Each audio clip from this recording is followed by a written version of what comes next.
বিপ্লবটা সমাপ্ত হয়নি। এই বিপ্লবটা যদি বিএনপির যুগ্ম মহাসচিব ও পানি সম্পদ মন্ত্রী শহীদ উদ্দিন চৌধুরী অ্যানি বলেছেন, শহীদ প্রেসিডেন্ট জিয়াউর রহমান দেশে যে বিপ্লব শুরু করেছিলেন তা দীর্ঘদিনেও সমাপ্ত হয়নি। তার দূরদর্শী চিন্তা ও দর্শনের আলোকে সেই বিপ্লব সফল হলে বাংলাদেশ অনেক আগেই স্বনির্ভর রাষ্ট্রে পরিণত হতো, কিন্তু সেই পথ বারবার বাধাগ্রস্ত হয়েছে। শুক্রবার বিকালে লক্ষ্মীপুরের রায়পুর উপজেলার গাফিলাতলী এলাকায় একটি খালের পুনঃখনন কাজের উদ্বোধন শেষে প্রধান অতিথির বক্তব্যে তিনি এসব কথা বলেন। তার মানে অসমাপ্ত কাজ তারেক রহমানের নেতৃত্বে দেশে সমাপ্ত হবে।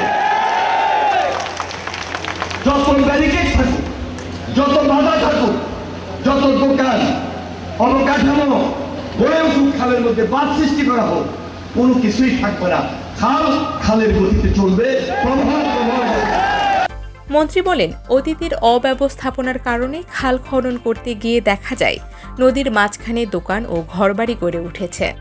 দেশ যদি জিয়ার দেখানো স্বনির্ভরতার পথে চলত, তবে খালের উপর এমন অবৈধ স্থাপনা তৈরি হতো না।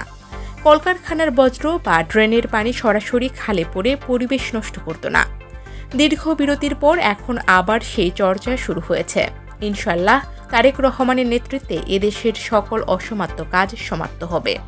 পথে যত বাধা বা ব্যারিকেড থাকুক, খাল তার আপন গতিতেই চলবে। বিগত সরকারের সমালোচনা করে অ্যানি বলেন, অতীতে জবাবদিহিতা ছিল না বলেই দেশ থেকে হাজার হাজার কোটি টাকা পাচার হয়েছে। খালের জায়গায় খাল পড়ে থাকলেও কাজের কাজ কিছুই হয়নি। একই খাল 2-3 বার টেন্ডার হলেও জনগণ তার সুফল পায়নি। আমরা সেই বঞ্চনার অবসান ঘটাতে চাই।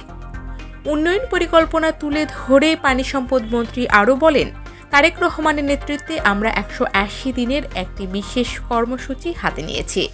আগামী 5 বছরে সারা বাংলাদেশে 20,000 কিলোমিটারের খাল পুনঃখনন করা হবে।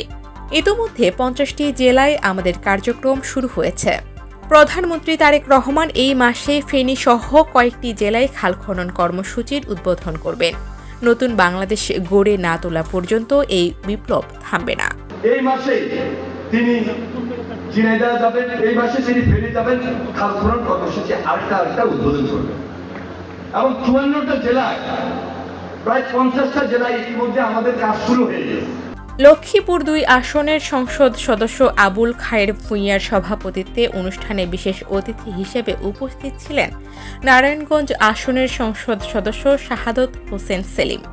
অন্যান্যদের মধ্যে উপস্থিত ছিলেন পানি উন্নয়ন বোর্ডের কুমিল্লা জোনের অতিরিক্ত প্রধান প্রকৌশলী আবু বক্কর সিদ্দিক, লক্ষ্মীপুর জেলা প্রশাসক এইচ.এম. মেহেদী হাসান, পুলিশ সুপার আবু মাহমুদ তারেক, জেলা পরিষদের প্রশাসক শাহাবুদ্দিন সাবু, বাপুফের সহ সভাপতি ওয়াহেদ উদ্দিন চৌধুরী হ্যাপি, বিএনপি নেতা অ্যাডভোকেট হাফিজুর রহমান এবং জেলা যুবদলের সদস্য সচিব সৈয়দ রশিদুল হাসান লিংকন সহ সরকারি কর্মকর্তা ও দলীয় অঙ্গ সংগঠনের নেতাকর্মীরা।